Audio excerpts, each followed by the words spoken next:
क्या आप अप्सरा, रंभा और ऋषि शिशिरायण की प्रेम कहानी जानते हैं? ऋषि शिशिरायण, त्रिगत राज्य के कुलगुरु, ने 12 वर्षों तक कठोर तपस्या की और पूर्ण ब्रह्मचर्य का पालन किया।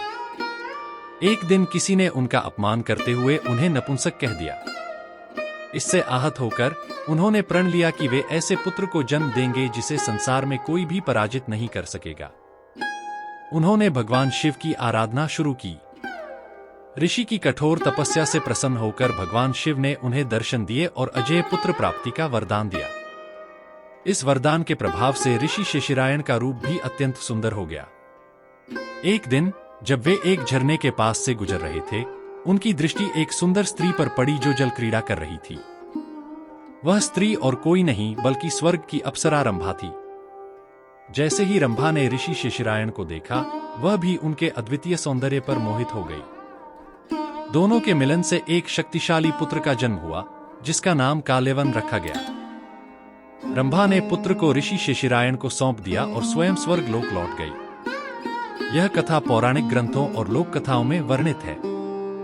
विशेष रूप से यह ऋषियों की कठोर तपस्या, स्वर्ग की अप्सराओं की भूमिका और श्राप वरदान की परंपरा को प्रतीकात्मक रूप में प्रस्तुत करती है। यह कथा किसी ऐतिहासिक घटना का वर्णन नहीं करती, बल्कि एक आध्यात्मिक, नैतिक और मनोवैज्ञानिक दृष्टिकोण से रची गई है।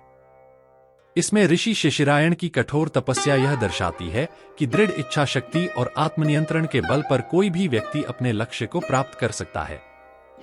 कथा यह भी सिखाती है कि हर कर्म का फल अवश्य मिलता है, चाहे वह संयम से किया गया हो या वासना से प्रेरित।